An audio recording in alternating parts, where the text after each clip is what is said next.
Hi sir, നമസ്കാരം. എൻ്റെ പേര് അനുകുമാർ. ഞാനിവിടെ ട്രിവാൻഡ്രം സെയിൽസ് മാനേജറാണ്. അപ്പോൾ ഇന്ന് നമ്മുടെ കോൺഫിഡൻറ്റ് ക്രൗണിൻ്റെ ഇനോഗ്രേഷൻ ഡേ ആണ്. അപ്പോൾ ആദ്യമായി അപ്പാർട്ട്മെൻറ്റ് വാങ്ങാനായ സാഹചര്യത്തെക്കുറിച്ചും സാറിനെ കുറിച്ച് രണ്ട് വാക്കൊന്ന് തുടങ്ങാം. ഞാൻ ശ്രീജിത്ത്, ഇതെൻ്റെ വൈഫ് അർച്ചന, അമ്മ വിജി, അച്ഛൻ മുരളീധരൻ, ഇതെൻ്റെ മകള് ശ്രീയ. ഓക്കെ. സോ ഞങ്ങൾ കുറച്ച് അഡ്വർടൈസ്മെൻറ്റ് ത്രൂ ആണ് കോൺഫിഡൻറ്റ് ഗ്രൂപ്പിനെ പറ്റിയിട്ട് ആദ്യമായിട്ട് കാണുന്നത്. പിന്നെ ഞങ്ങൾക്ക് ബഡ്ജറ്റിൽ ഒതുങ്ങുന്ന ഒരു അപ്പാർട്ട്മെൻറ്റ് ഞങ്ങൾ ഇവിടുത്തെ കോൺഫിഡൻറ്റ് ഗ്രൂപ്പിൻ്റെ സെയിൽസ് പേഴ്സണെ കോൺടാക്ട് ചെയ്തപ്പോൾ ഞങ്ങൾക്ക് കിട്ടി. അതുകൊണ്ടാണ് പിന്നെ അത് മുന്നോട്ട് പോകാമെന്ന് തീരുമാനിച്ചതും ഞങ്ങൾ ആദ്യമായിട്ട് കോൺഫിഡൻറ്റ് ഗ്രൂപ്പിന് വേണ്ടി ബുക്ക് ചെയ്യുന്നത്. അപ്പോൾ കോൺഫിഡൻറ്റ് ക്രൗണിൽ സാർ 2 bedroom ഫൈനലൈസ് ചെയ്തിരിക്കുന്നത്. അപ്പോൾ അത് നോക്കി തുടങ്ങിയ സമയത്ത് മറ്റുള്ള ബിൽഡേഴ്സിൻ്റെ ചോയ്സും സാർ സ്വാഭാവികമായിട്ട് സെർച്ച് ചെയ്ത് കാണുമല്ലോ. എന്തുകൊണ്ടായിരിക്കും കോൺഫിഡൻറ്റ് ക്രൗൺ സാർ ഫൈനലൈസ് ചെയ്യാൻ റീസൺ? ഫസ്റ്റ് ഓഫ് ഓൾ ഞങ്ങൾ കോൺഫിഡൻ്റ് അല്ലാതെ 1-2 ഫ്ലാറ്റിനെ പറ്റിയിട്ടൊക്കെ അന്വേഷിച്ചിട്ടുണ്ടായിരുന്നു. പിന്നെ ഞങ്ങൾ കുറച്ച് കൂടുതൽ കോൺഫിഡൻറ്റിനോടാണ് കിട്ടിയത്. കാരണം ഒരു വെൽ നോൺ ബ്രാൻഡാണ്.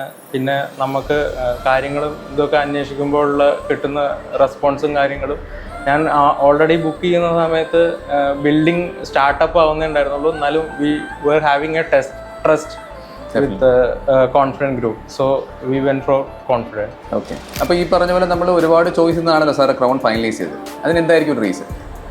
കോൺഫിഡൻറ്റ് ക്രൗൺ എന്ന് പറയുമ്പോൾ ഞങ്ങൾക്ക് ഞങ്ങളുടെ ബഡ്ജറ്റിൽ ഒതുങ്ങുന്ന ഒരു പ്രൈസിങ് ആയിരുന്നു. പിന്നെ സ്ക്വയർ ഫീറ്റും കാര്യങ്ങളൊക്കെ ഞങ്ങൾക്ക് കംഫർട്ടബിളായി തോന്നി. പിന്നെ അതിൻ്റെ ബാക്കിയുള്ള കുട്ടികളുടെ പ്ലേ ഏരിയ, സ്വിമ്മിംഗ് പൂള്, ഇതൊക്കെ ഫീച്ചേഴ്സ് എല്ലാം അതേ ബഡ്ജറ്റിൽ തന്നെ ഒതുങ്ങി വരുന്ന ഒരു ഫ്ലാറ്റായിട്ട് തോന്നിയുകൊണ്ടാണ് ഞങ്ങൾ ക്രൗൺ സെലക്ട് ചെയ്തത്.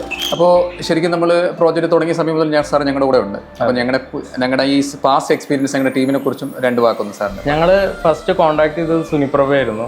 അപ്പോൾ സുനിപ്രഭ ത്രൂ ആണ് എല്ലാ കാര്യങ്ങളും ഞങ്ങൾ ചെയ്തിട്ടുണ്ടായിരുന്നത്. അവരെല്ലാ അപ്ഡേറ്റ്സും ഞങ്ങൾക്ക് കറക്റ്റായിട്ട് തരുന്നുണ്ടായിരുന്നു. അത് കഴിഞ്ഞപ്പോൾ പിന്നെ കസ്റ്റമർ കെയർ ഏജൻറ്റിനാണ് പിന്നീട് ഹാൻഡ് ഓവർ ചെയ്തത്. അതായത് റോഷനായിരുന്നു. സോ അവരും നന്നായിട്ട് കോർഡിനേറ്റ് ചെയ്തിട്ട് തന്നെയാണ് ഞങ്ങൾക്ക് എല്ലാ കാര്യങ്ങളും ചെയ്തു തന്നത്. പിന്നെ പ്രൊജക്ട് ലാസ്റ്റ് സ്റ്റേജിൽ വന്നിട്ട് കൃഷ്ണകുമാറായിരുന്നു. അപ്പോൾ കൃഷ്ണകുമാർ നന്നായിട്ട് തന്നെ ഞങ്ങളെ കോർഡിനേഷൻ ഉണ്ടായിരുന്നു. അപ്പോൾ എല്ലാം കൊണ്ട് ഞങ്ങൾക്ക് ഹാപ്പി ആയിരുന്നു. അപ്പോൾ നമ്മുടെ പ്രോജക്റ്റിൻ്റെ കംപ്ലീഷൻ ആയിരിക്കും ഇന്ന് ഇനോഗ്രേഷനാണ് സാർ, കീ കളക്ട് ചെയ്യാണ്. അപ്പോൾ നമ്മുടെ ഫിനിഷിംഗ് കാര്യങ്ങളെല്ലാം സാർ കണ്ടു കാണും. അതിനെക്കുറിച്ച് രണ്ട് വാക്ക്. ആക്ച്വലി ഞങ്ങൾക്കൊരു ഫസ്റ്റ് എക്സ്പീരിയൻസ് ആണ്. കോൺഫിഡൻറ്റ് ഇത്രയും നന്നായിട്ടൊരു പ്രോഗ്രാം സെറ്റപ്പ് ചെയ്തതിന് വളരെ സന്തോഷമുണ്ട്.